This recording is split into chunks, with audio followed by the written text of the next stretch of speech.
नमस्कार, आप देख रहे हैं G94 न्यूज और सच की आवाज। कांग्रेस के राष्ट्रीय सचिव ने जताया दिल्ली में जीत का भरोसा, भजनलाल सरकार को बताया फेल। नाथद्वारा में अखिल भारतीय कांग्रेस कमेटी के राष्ट्रीय सचिव धीरज गुज्जर बुधवार शाम नाथद्वारा पहुंचे व श्रीनाथ जी के दर्शन किए। शाम 5 बजे नाथद्वारा पहुंचे गुज्जर ने श्रीनाथ जी की संध्या आरती झांकी के दर्शन किए, जिसके बाद मोती महल चौक में नगर कांग्रेस कमेटी के द्वारा उनका स्वागत किया गया। धीरज गुज्जर ने कहा कि ठाकुर जी के दर्शन कर मन में शांति का अनुभव होता है। भगवान की कृपा से बार बार दर्शन का सौभाग्य प्राप्त हो रहा है। भगवान से यही प्रार्थना है कि सभी का कल्याण हो, सभी का मंगल हो। गुज्जर ने कहा कि वर्तमान सरकार केवल कांग्रेस की योजनाओं के फीते काटने या उन्हें बंद करने का काम कर रही है। केंद्रीय मंत्री यहां आकर कहते हैं कि राजस्थान की जनता को जो 100 यूनिट की फ्री बिजली मिल रही है उसे भी बंद किया जाना चाहिए। ऐसी जन कल्याणकारी योजनाओं को अगर बंद किया गया जो जनता इन्हें माफ करेगी।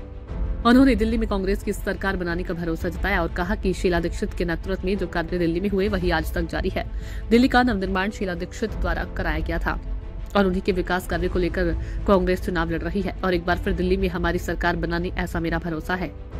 दर्शनों के उपरांत धीरज गुज्जर अपनी पूर्व निर्धारित कार्यक्रम के अनुसार आगे के लिए प्रस्थान कर गए।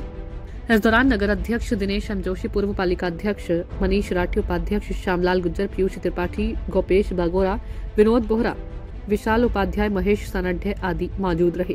पधारना हुआ है, बहुत जल्द नाथद्वारा पधार रहे हैं ठाकुर जी के दरबार में। ऐसी कोई मांग या मन्नत? ठाकुर जी की कृपा है कि वो दर्शन दे रहे हैं और हम सब तो भगवान के दर्शन के प्यासे हैं और भगवान श्रीनाथ जी के चरणों के अंदर हर आदमी धोख लगाना चाहता है। और यहाँ सितंबर के अंदर ही मैं आया था, अभी भी मैं आज यहाँ पर पहुँचा हूँ और भगवान से ये प्रार्थना है कि सबका कल्याण हो, सबका मंगल हो। भगवान के दर्शन किए और भगवान के दर्शन से सबसे बड़ी चीज़ जो मिलती है वो मिलती है मन की शांति। ठाकुर जी की जब छवि अपनी आंखों के अंदर विराजती है तो उनकी छवि को देखने के बाद में हमारे जीवन के अंदर, हमारे मन के अंदर जो शांति मिलती है वो कोई और नहीं मिल सकती। इसलिए बार बार ठाकुर जी दर्शन करने का मन होता है। राष्ट्रीय सचिव भी हैं आप और कांग्रेस के बहुत पुराने लीडर है, पर यंगस्टर आपको ज़्यादा पसंद करते हैं, तो युवा सोच को लेकर कांग्रेस पार्टी क्या नवाचार करने जा रही है? इस देश के अंदर अगर किसी ने युवाओं को आगे बढ़ने का अवसर दिया, खास करके कांग्रेस पार्टी के अंदर, तो राहुल गांधी जी की देन है। मेरे जैसे साधारण गरीब परिवार के लड़के को भी राहुल गांधी जी ने हाथ पकड़कर देश की राजनीति के अंदर पहुंचाया। ऐसे हजारों लोग हैं उदाहरण, और खुद के हमारे यहाँ के सीपी जोशी साहब भी जो हैं वो यहाँ से थे। उनको सांसद बना के भारत सरकार में मंत्री बनाने से लेकर संगठन में पद देने तक राहुल गांधी जी ने ऐसे हर व्यक्ति को मदद करी है जो आदमी कांग्रेस के अंदर काम करना चाहता है। और हमारा तो यही विश्वास है कि इस देश के अंदर अगर कोई परिवर्तन लाकर इस देश के युवाओं को आगे बढ़ाने का, और खास करके जो राजनीति में नहीं है उन युवाओं को भी अगर कोई रोजगार देने की बात अगर कोई नेता इस देश के अंदर कर रहा है, संविधान की रक्षा की बात कर रहे हैं, जो नफरत के बाजार में मोहब्बत की दुकान खोलने की बात कर रहे हैं, तो वो नेता राहुल गांधी जी, वही इस देश का भविष्य है। सर, आपने कहा कि हम युवाओं को रोजगार देने की बात कर रहे हैं, पर वर्तमान की भाजपा सरकार राजस्थान की जो है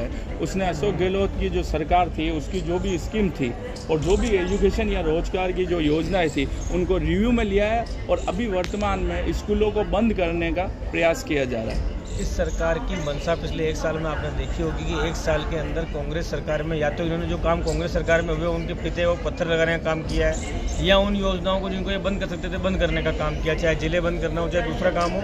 और सबसे बड़ी बात कल देखा आपने, भारत सरकार के केंद्रीय मंत्री कह रहे हैं कि राजस्थान के अंदर जो गरीब लोगों को बिजली की फ्री मिल रही है, उस बिजली फ्री मिलने के कारण लोगों सरकार पर आर्थिक भार मिल रहा है। तो जब सरकार अगर जनता के पैसों से बनी है, जनता के लिए बनी है और जनता को अगर राहत मिल रही है, उन राहत देने वाली योजनाओं को अगर आप बंद कर रहे हो तो राजस्थान जनता आपको माफ़ नहीं करेगी। सर, दिल्ली के अंदर विधानसभा चुनाव होने, सारी पार्टियां उसमें अपना अपना जोर लगा रही है, तो कांग्रेस क्या कमबैक की मंशा लेकर? कांग्रेस पार्टी के बारे में दिल्ली के लोगों का मत साफ है। शीला दीक्षित जी की 15 साल की सरकार के अंदर जो दिल्ली का निर्माण हुआ वही दिल्ली का निर्माण आज भी सबके सामने है। उसके बाद में किसी सरकार ने भी वहाँ पर काम नहीं कराया। कांग्रेस शीला दीक्षित जी के विकास कार्यों के नाम पर, कांग्रेस के सुशासन के नाम पर लोगों के सामने वोट मांग रही है और मुझे विश्वास है कि दिल्ली की जनता हमको आशीर्वाद देगी और दिल्ली के अंदर कांग्रेस पार्टी सरकार बनाएगी। सर, आखिरी सवाल, आप संगठन से है, क्या राजस्थान के कांग्रेस संगठन में बदलाव की सुगबुगाहट? मैं अभी उत्तर प्रदेश देख रहा हूँ। Govind Tripathi, G94 news, Nathdwara, Rajasthan.